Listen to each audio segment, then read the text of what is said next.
بنیں گے، اس لیے اس کی فکر کرو۔ تو یہ تذکرہ حج کا، اور اس سلسلے میں اب قربانی بھی ہے، وہ بھی وہیں کا عمل ہے کہ وہ وہاں پیش کرتے ہیں۔ ہمیں حکم ہوا کہ اگر تم نہیں پہنچ سکے وہاں تو کم از کم اس عمل میں شریک ہو جاؤ، تم بھی یہاں جانور ذبح کرو اور اعلان کرو اپنے عمل سے کہ جو کچھ ہے ہمارے پاس اللہ کا ہے، اس لیے اللہ مانگے تو ہم خوشی سے دیں گے۔ اور اب اس میں دیکھیں کہ جیسے ابراہیم علیہ السلام ہندو اور آریہ وغیرہ بکواس کرتے رہتے ہیں کہ مسلمان بڑے بے رحم ہیں، جانوروں کو یوں کرتے ہیں، تو خیر علماء نے تم سے کہا کہ تم مانتے ہو کہ سبزیوں میں بھی جان ہے؟ بوس نے خود آرا ایجاد کیا کہ یہ سانس لیتے ہیں پودے، ان کو کیوں کھاتے ہو؟ پھر جان تو ان میں بھی ہے۔ بدماشو، اللہ نے اجازت دی ہے کھانے کی، ایک چیز دوسری چیز کو کھا رہی ہے، باقی مخلوق میں بھی ہے، ادا قیدن چاہیے۔ مگر محبت کی بات ہے کہ شیخ الہند مولانا محمود الحسن رحمۃ اللہ علیہ قرآن مجید میں ان کا آپ لوگ دیکھتے ہیں، انہوں نے گائے ایک بڑی محبت سے پالی اور اس کو لے کر جنگل میں جاتے تھے، خود دوڑاتے تھے ساتھ کہ زیادہ موٹی نہ ہو جائے، پھر بھی جانور ٹھیک نہیں رہتا، نگر ہونا چاہیے، طاقتور ہونا چاہیے، دوڑاتے پسینہ آتا، کھلاتے پلاتے، بہت پیار تھا۔ اب جب قربانی کا دن آیا تو آپ کے ہاتھ میں چھری تھی، آنکھوں سے آنسو بہہ رہے تھے اور بسم اللہ واللہ اکبر کہہ رہے کہ بے رحم نہیں ہم، مالک کہہ رہا، ورنہ کتنے پیار سے سال بار میں نے اس کو رکھا ہے، دل تو نہیں چاہتا، مگر اللہ ہے جب کہتا ہے کہ میرا ہے بھائی دے دو، اس لیے اللہم من کا ولا کا، تیرا ہے اللہ، تیرے راستے میں ہم دے رہے ہیں۔ تو یہ دن جو ہے اسی لیے آپ نے فرمایا کہ یہ سال کے کوئی دن ان 10 دنوں کا مقابلہ نہیں کر رہے، یہ 10 دن جو نا گزر رہے ہیں، کچھ چلے گئے، 1-2 دن رہ گئے، ان 10 دنوں کے بارے میں حتیٰ کہ کسی نے پوچھا جہاد بھی نہیں، تو فرمایا جہاد والا بھی صرف وہ جو گیا اور وہ بھی وہاں کٹ گیا اور گھوڑا بھی وہاں اس کا مارا گیا، وہ شاید ثواب میں اس کے برابر ہو جائے، ورنہ ان دنوں میں جو ذکر ہے، نمازیں ہیں اور اللہ کو یاد کرنا، اور ساتھ یہ باتیں ذہن میں تازہ کرنا کہ کتنا بڑا اجتماع ہو رہا، اللہ کا گھر، ہمارا اس سے کیا تعلق ہے، اتنی فضیلت ہے۔ تو ایک تو نیکی اور بھی ہے جو ہمیں ضرور کرنی چاہیے، یہ 9 تاریخ جو ہمارے ہاں منگل کو آ رہی ہے، ہمارے ہاں عرفے کا دن وہی ہوگا، تو اس کا روزہ بھی اللہ کے رسول علیہ السلام نے فرمایا کہ صوم جو ہے عرفے کا 1 سال جو گزر گیا اور 1 سال آنے والا، اس کی غلطیاں جو اللہ اس کے صدقے معاف کرتا، تو اللہ توفیق دے تو عید سے 1 دن پہلے یہ روزہ رکھنے کی کوشش کریں۔ کوشش یہی ہونی چاہیے کہ جو ہو سکے، ہونا تو کیا اللہ تعالیٰ بس قبول ہی فرما لے اپنی محنت مرضی سے، مگر کچھ نہ کچھ چارہ کریں، محنت سماجت کریں کہ جو بس میں اللہ تیری توفیق سے کر رہے ہیں ہے ناقص نکمہ، قبول فرما، تو اللہ تعالیٰ توفیق دے کہ ہم یہ دن اچھے طریقے سے منا سکیں۔ عالم اسلام کے لیے یہ عید کا دن مبارک ہو، اور جو آندیاں چھائی ہوئی ہیں اللہ ان کو دور کرے، اور ہمارے یہ حکمران جو ہیں ان کو بھی اللہ تعالیٰ ہدایت دے۔ ہدایت کی دعائی کر سکتے ہیں کہ کلمہ کو کہلاتے ہیں، کیوں سجدہ ریز ہو گئے ان کے سامنے۔ وآخر دعوانا الحمدللہ رب العالمین، وصلی اللہ تعالیٰ علی خیر خلقہ محمد وآلہ وصحبہ۔ اب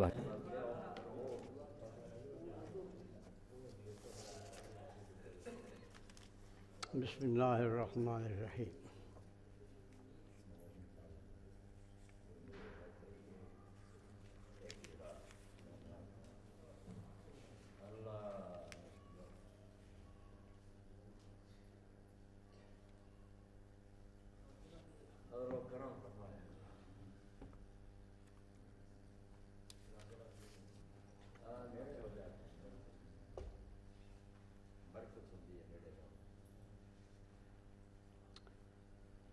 عن عمر بن الخطاب رضی اللہ تعالی عنہ قال سمعت رسول اللہ صلی اللہ علیہ وسلم یقول انما الاعمال بالنیات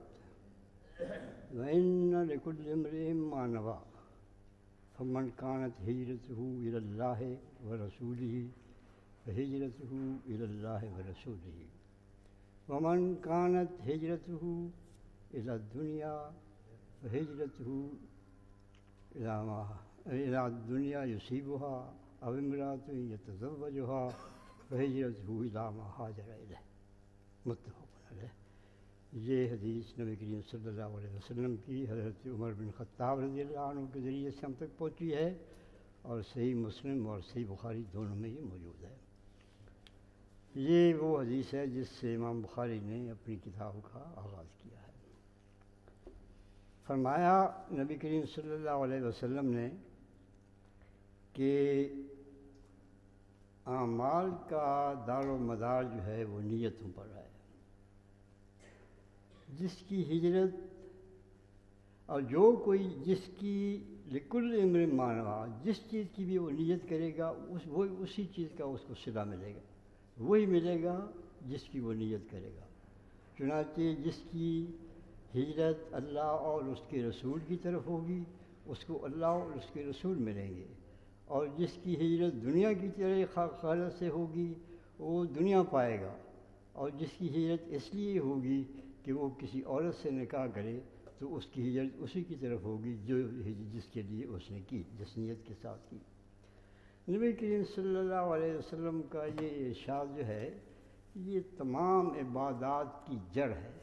اور تمام عبادات کی روح جو ہے وہ اس میں موجود ہے. وہ یہ ہے کہ انسان جو بھی کام کرے، جس طرح بھی کام کرے، اس کو اس کی پیچھے جو نیت کام کر رہی ہے اس کا اجر اس کی نیت کے مطابق ہوگا، اور اللہ تعالیٰ کی طرف سے اس کی جو ہے وہ نیت اس کی اہمیت ہوگی کہ وہ کس کے لیے کر رہا ہے. چنانچہ اس حدیث کے بارے میں نبی کریم صلی اللہ علیہ وسلم کا یہ جو ارشاد ہمارے سامنے ہے، اس کی اور بہت سی احادیث میں اس کی تشریحات اور موجود ہیں. تو یہ ایک بہت مشہور ہے، اور طبرانی میں اس کو روایت کیا اس واقعے کو کہ ایک شخص نے ایک عورت سے کہا کہ مجھے تم سے میں نکاح کرنا چاہتا ہوں. تو اس نے کہا کہ اگر تم ہجرت کرو گی تو پھر میں تمہارے ساتھ نکاح کروں گی. اس نے ہجرت کی. تو حضرت عبداللہ بن مسعود کہتے ہیں کہ اس شخص کو ہم لوگ مہاجر ام قیس کہتے تھے کہ اس نے اللہ اور اس کے رسول کی طرف ہجرت نہیں کی، اس نے ام قیس کے لیے ہجرت کی، اس لیے یہ مہاجر ام قیس ہے. تو چیز اصل یہ ہے کہ اللہ تعالیٰ کی خوشنودی کے لیے جو بھی کام کیا جائے گا اس کی تو اللہ تعالیٰ کی خوشنودی کی انشاءاللہ ہمیں حاصل ہو جائے گی. لیکن اگر ہم کوئی ایسا کام کرتے ہیں جس میں بظاہر تو وہ عبادت ہے لیکن بظاہر ہماری اس کی نیت اس میں کچھ اور ہے، تو پھر وہ کوئی بھی بڑی سے بڑی مصیبت اٹھانے کے باوجود بھی اس کو وہ ثواب نہیں ملے گا، وہ اجر نہیں ملے گا جو کہ اس کام پر ملتا ہے. چنانچہ ہجرت سے بڑی بات کیا ہوتی ہے کہ ایک شخص اپنا مکان چھوڑتا ہے، اپنا گھر چھوڑتا ہے، اپنے رشتہ دار چھوڑتا ہے، اپنے تمام اسباب تجارت کو چھوڑتا ہے، ساری چیزیں چھوڑ کر گھر سے نکلتا ہے. لیکن اس کی اگر غرض یہ ہے کہ اس کو دنیا ملے یا اس کو کوئی عورت ملے تو اس کو وہی ملے گی. اس شخص کے لیے صرف وہی چیز ہے. چنانچہ نبی کریم صلی اللہ علیہ وآلہ وسلم کا یہ ارشاد ہے کہ ان اللہ لا ينظر الی اجسامکم ولکن ينظر الی قلوبکم. یہ ان اللہ لا ينظر الی اجسامکم ولا الی صورکم ولکن ينظر الی قلوبکم، کہ اللہ تعالیٰ تمہاری صورتوں کی طرف نہیں دیکھتا کہ وہ کیسی ہیں، اور نہیں یہ دیکھتا ہے کہ صورتوں کا مطلب مختلف طریقے سے ہو سکتا ہے کہ بڑی انسان جو ہے وہ سج دھج بنائے، شرعی جو ہے لباس پہنے، اور چہرے کی ساری چیزیں جو ہیں داڑھی اور وہ ساری چیزیں اتنی بڑی اہتمام کے ساتھ کرے، اور اجسام جو ہیں ان کو بھی بہت خوبصورتی کے ساتھ رکھے. وَلَٰكِن يَنظُرُ إِلَىٰ قُلُوبِكُمْ، وہ تمہارے دلوں کی طرف دیکھتا ہے کہ تمہارے دلوں کی کیا کیفیت ہے. اس میں کوئی اللہ کا خوف موجود ہے، اللہ کی محبت موجود ہے، اللہ سے قرب کی تمنا موجود ہے، اللہ کی ناراضی سے بچنے کی کوشش موجود ہے، تو پھر وہ تمہارے تمام اعمال جو ہیں نیک ان کا وزن ہوگا. لیکن اگر صرف ظاہری چیز ہے اس کا ہی سب کچھ ہے تو پھر اس ظاہری چیز کا جو ہے وہ تو تم نے جہاں سے جو کچھ حاصل کیا، یہ جس چیز کو چاہا وہ تمہیں مل گئی. چنانچہ قرآن مجید میں آتا ہے کہ لن ینال اللہ لحومها ولا دماؤها ولکن ینالہ التقوی منکم. اللہ تعالیٰ کو نہ تمہارا گوشت پہنچتا ہے قربانیوں کا، نہ ان کا خون پہنچتا ہے، ولکن ینالہ التقوی منکم. اس کو جو چیز پہنچتی ہے جس کی قدر اس کی یہاں ہے اور جو اس کو مطلوب ہے وہ تقوی ہے، یعنی اس کی محبت کی وجہ سے ان چیزوں سے بچنا جو اس کی ناراضگی کا موجب ہے، اس کی محبت حاصل کرنے کے لیے قربانی کرنی، اس کی محبت حاصل کرنے کے لیے اپنی پسندیدہ چیز کو جو ہے قربان کرنا، یہ اصل چیز مطلوب ہے۔ یہ نہیں ہے مطلوب کہ کوئی بڑے 4 دمبے لے لیے یا کوئی 50,000 کے لے لیے یا 10 لاکھ روپے کی قربانی لے لی اور کر لی، اس میں یہ ہوا کہ فلاں سیٹھ صاحب نے اتنی بڑی قربانی کر دی ہے، اتنا بڑا خرچ کیا ہے، اتنا جوڑا دمبوں کا جو ہے اس کو بھیجا ہے، کس کی نظیر نہیں ملتی۔ یہ ٹھیک ہے، اپنی جگہ پہ بہتر سے بہتر قربانی کی کوشش ہونی چاہیے، لیکن اس میں نیت یہ ہونی چاہیے کہ یہ اللہ کی خوشنودی حاصل کرنے کے لیے میرے پاس جو بہترین چیز ممکن تھی وہ میں نے اللہ کی طرف کی پیش کر دی ہے اس کے حضور میں۔ چنانچہ قربانی کا اصل فلسفہ یہ ہے کہ نبی کی جو ہمارے سامنے ہے وہ یہ ہے کہ حضرت ابراہیم علیہ السلام نے خواب دیکھا، جو اپنے بیٹے کو ذبح کر رہے ہیں۔ اب نبی کا خواب جو ہے وہ عام آدمی کا خواب نہیں ہوتا، وہ تو یہ صادقہ ہے، وہ تو نبوت کا حصہ ہوتا ہے۔ تو انہوں نے اپنے بیٹے سے کہا، بیٹا بھی دیکھیے اور باپ بھی دیکھیے کہ یہ ہے اصل چیز جو مطلوب ہے۔ کہ انہوں نے کہا کہ میں نے بیٹے تمہیں ذبح کرتے دیکھا ہے، اللہ تعالیٰ کا مجھے حکم ہے۔ تو کہا انی اذبحک ماذا ترى، تمہاری کیا رائے ہے؟ قال ففعل کہ جو اللہ کا حکم ہے وہ کرے۔ اور پھر یہ حکم یوں ہی نہیں ہوا، فلما اسلما وتلہ للجبین، جب دونوں نے اللہ تعالیٰ کی آگے سر تسلیم خرچ کیا، اس کی محبت کے سامنے باپ تیار ہو گیا کہ اپنی سب سے متاع پیاری تھے، اس وقت بڑے بیٹے تھے یہ، تو ان کو اللہ تعالیٰ کی راست میں ذبح کرنے کے لیے تیار ہو جائے، اور بیٹا جو خود سر تسلیم کر کے لیٹ گیا اور ذبح ہونے کے لیے تیار ہو گئے۔ اس کو دیکھیے کہ مطلوب کیا چیز ہے۔ یہ ساری چیزیں جو ہے اس سے بنتی ہیں کہ ہم کس کی پیروی اور یہ قربانی جو کر رہے ہیں وہ اس کے پیچھے کیا ہے، اس کی روایت کیا ہے، یہ کہاں سے شروع ہوئی ہے۔ وہاں سے شروع ہوئی ہے جہاں باپ نے بیٹے کو اللہ کا حکم سمجھ کر اس کو ذبح کرنے کی تیار ہو گئے تھے، اور بیٹا جو ہے وہ اپنی جان دینے کے لیے تیار ہو گیا اور باپ کی چھری کے نیچے آ گیا تھا۔ تو یہ چیز جو ہے، یہی جذبہ اور یہی جو ہے ارادہ اور یہی نیت جو ہے انسان کے اندر ہونی چاہیے کہ جو کچھ میں کر رہا ہوں وہ اللہ کی خوشنودی کے لیے کر رہا ہوں، لوگوں کے دکھاوے کے لیے نہیں کر رہا ہوں، لوگوں کو سے واہ واہ حاصل کرنے کے لیے نہیں کر رہا ہوں۔ برزباں تسبیح در دل گاؤ خر، یہ چنی تسبیح کہتا رہا سر۔ کہنے والے نے یہ کہا ہے کہ زبان پر اگر ہم سبحان اللہ سبحان اللہ سبحان اللہ کی تسبیح ہم پڑھتے رہیں اور دنیا کی محبت جو دل میں وہ ہم سوچتے رہیں کہ یہ کاروبار، یہ خدا ہے، یہ خیر، یہ چیزیں، وہ وہ اللہ کا نام کہاں سے آ گیا؟ دماغ میں تو ہماری وہ گاؤ خر بسے ہوئے ہیں، اور زبان پر ہماری جو ہے وہ تسبیح ہے۔ اس تسبیح کا کیا وزن ہوگا اللہ تعالیٰ کے نزدیک؟ لیکن اس کے ساتھ اب دیکھیے ہجرت کا ہی معاملہ آپ دیکھیں، غور کریں کہ ایک شخص تو وہ ہے جو ہجرت کرنے کے باوجود بھی مہاجر ام قیس کہلاتا ہے، کیونکہ اس نے اللہ اور رسول کی طرف ہجرت نہیں کی، اس کے حکم کے تحت نہیں کی، کہ ایک جگہ جو ظلم ہو رہا تھا، ایک جگہ وہ اسلامی نظام کو قائم نہیں کر سکتے تھے، تو وہاں سے دارالحرب سے دارالاسلام میں چلے گئے اپنا سب کچھ چھوڑ کر۔ لیکن وہ چھوڑ کر سب کچھ گیا، لیکن اس ہجرت کا ثواب نہیں ملا، کیونکہ اس نے تو اللہ اور رسول کی خاطر نہیں چھوڑا تھا، اس نے تو ام قیس کی خاطر چھوڑا تھا۔ لیکن دوسرا شخص وہ ہے من یخرج من بیتہ مہاجرا الی اللہ ورسولہ ثم یدرکہ الموت فقد وقع اجرہ اللہ، کہ ایک شخص جو اپنے گھر سے نکلتا ہے اللہ اور رسول کی خوشنودی کی خاطر ہجرت کرتا ہے، اپنے گھر کو چھوڑتا ہے، لیکن وہ جہاں جانا چاہتا ہے وہ نہیں پہنچا، اس کو رستے میں ہی موت آئی، اس کو ہجرت کا ثواب ملتا ہے۔ یعنی دونوں میں کتنا فرق ہے؟ ایک شخص نے گھر کو چھوڑا، جہاں وہ پہنچنا تھا وہ پہنچ گیا، لیکن اس کی نیت اللہ اور رسول کی خوشنودی کی نہیں تھی، اس لیے وہ ثواب سے محروم رہا۔ دوسرا شخص جو ہے وہ وہاں منزل تک نہیں پہنچ سکا، وہ رستے میں ہی ہے، لیکن اللہ تعالیٰ نے اس کی نیت پر اس کو ثواب دے دیا۔ اسی طرح نبی کریم صلی اللہ علیہ وسلم نے فرمایا کہ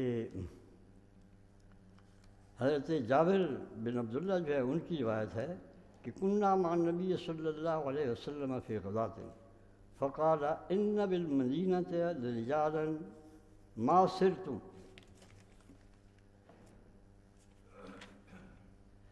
سرتم مسیرا ولا قطعتم وادیا الا كانوا معكم حبسهم المرض۔ دوسری روایت میں عذر ہے۔ نبی کریم صلی اللہ علیہ وسلم سے روایت یہ حضرت جابر بن عبداللہ نے کی ہے، اور یہ روایت مسلم کی ہے اور بخاری میں بھی یہ موجود ہے مختلف الفاظ کے ساتھ، جس میں یہ ہے، یہ غزوہ تبوک کی بات ہے کہ جب نبی کریم صلی اللہ علیہ وسلم سب سے لوٹے تو آپ نے ارشاد فرمایا کہ تم نے بڑا لمبا سفر کیا، سینکڑوں میل کا سفر کیا، اور اس میں ہر طرح کی گرمی کا موسم بھی تھا، ساری چیزیں تھیں، برداشت تھیں، گھروں سے بھی دور ہے، فصل پکی ہوئی تھی، یہ ساری چیزیں تھیں، یہ سب تم نے اتنی تکلیفیں برداشت کی، لیکن جو بعض لوگ ایسے بھی ہیں جنہوں نے یہ سب کچھ نہیں کیا، لیکن وہ بھی ہر جگہ وہ تمہارے ساتھ رہے، انہیں وہ سارے ثواب ملے جو تمہیں وہاں کی مشقتیں اٹھانے سے، پانی کی قلت کی وجہ سے، غذا کی قلت کی وجہ سے، موسم کی سختی وجہ سے جو کچھ برداشت کرنا پڑا، اور جو کچھ تھکان ہوئی اور جو کچھ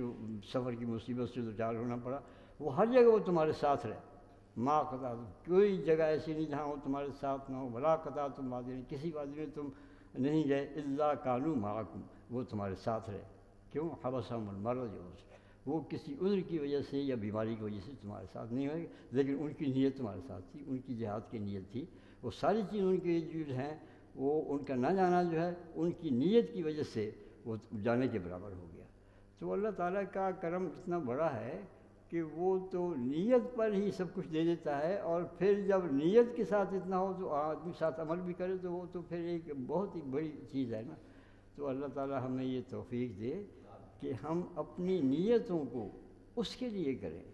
تمام اعمال جو ہیں ان میں مد نظر اس کی خوشنودی ہو، یہ نہ ہو کہ لوگوں کے سامنے چیک دیتے ہوئے ٹی وی پہ آ کے دکھائیں کہ یہ جی 10 لاکھ روپے دے دیا اور یہ کر دیا اور وہ کر دیا، یہ تو کچھ نہیں ہے، یہ تو ریاکاری ہے۔ اس کے لیے انشاءاللہ پھر ہم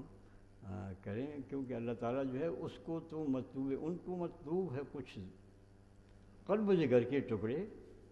جیب و دامن نہ کوئی پھاڑ کے دیوانہ بنے۔ اور دراصل ہمیں اللہ تعالیٰ کی خوشنودی مطلوب ہے، اللہ تعالیٰ کا ہم عبادت نبی کریں تو وہ تو بے نیاز ہے ہماری عبادت سے، وہ تو یہ ہے کہ یہ ہماری ضرورت ہے اللہ تعالیٰ کو خوش کرنا، اس کی خوشنودی کو حاصل کرنا، اس کی خاطر اپنے جو ہیں سارے کام جو ہیں اس کی خوشنودی کے لیے کرنا۔ کتنا خوبصورت شعر ہے کسی کا، تو جس خاک کو چاہے وہ بنے بندہ پاک، میں خدا کس کو بناؤں جو خفا تو ہو جائے، کہ تو پتہ نہیں فرشتے بھی بنائے ہیں تو نے، اور بھی مخلوق بنا سکتا ہے، لیکن میں تو کسی کو خدا نہیں بنا سکتا، میرا تو خدا تو ہے۔ تو اس لیے ہمیں وہ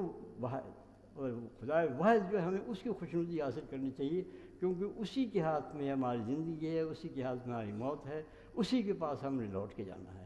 تو جس کے پاس لوٹ کے جانا ہے نا اس کا خیال رکھیں، جن کے پاس لوٹ کے یہاں جتنے جو لوگ سب کچھ کر رہے ہیں، خوشنودیاں جن کی حاصل کرنی ہیں، انہوں نے خود بھی اسی کے پاس لوٹ کے جانا ہے جن کے پاس سب نے لوٹ کے جانا ہے۔ تو یہ پیش نظر ہے کہ جس کے پاس لوٹ کے جانا ہے اس کے لیے کریں جو بھی کام کرنا ہے نیکی کا، کسی اور کی خوشنودی کے لیے اس کوئی معنی نہیں ہے، وہ خوشنودی ہے وہ تو یہاں کی آنکھ کے بند ہونے کے بعد ختم ہو جائے گی، اور بلکہ اس سے پہلے بھی ختم ہو جائے گی، کیونکہ جس کی خوشنودی حاصل کر رہے ہیں اس نے بھی پتہ نہیں یہاں رہنا ہے یا نہیں۔ آپ دیکھیے یہاں کتنے حکمران ہیں، کون سا رہ گیا جس کی خوشنودی کرنے کے لیے، جو آتا ہے اس کے لیے پھر وہ سجدہ ریز ہوتے ہیں اس کے آگے، لیکن اللہ تعالیٰ تو حی لا یموت ہے، وہ تو نہیں اس کو تو موت نہیں آتی، وہ تو قیوم ہے۔ اس لیے اس کی خوشنودی حاصل کریں جس کے پاس ہمیں لوٹ کے جانا ہے۔ یہ آنکھیں جو ہیں آج کھلی ہیں کل بند ہوں گی، بند ہونے کے بعد کس کے پاس جانا ہے یہ دیکھیے۔ السلام کہ وہ ایسی چاہل اور بجٹ سی قوم ہے تم اس کو قابو نہیں کر سکتے، اس نے کہا ہم ان کو قابو نہیں کر سکتے، نہیں، اس کی وجہ یہ ہے کہ ان کو بندوق کی نالی میں جنت نظر آتی ہے۔ جنت، ماشاء اللہ، ماشاء اللہ، کیسا وقت بدل گیا اب۔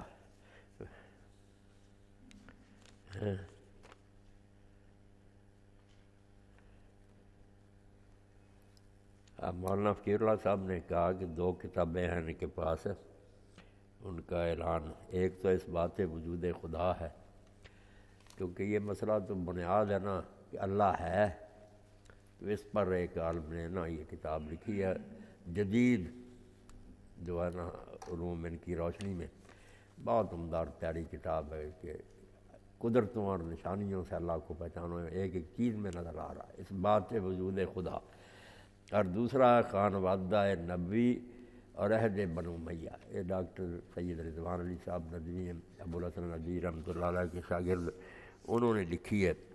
وہ حیران ہوئے ہیں کہ میں ساری عمر دمشق میں تاریخ کا استاد رہا، ریاض میں رہا، یورپ کی یونیورسٹی، میں نے تو یہ خبیث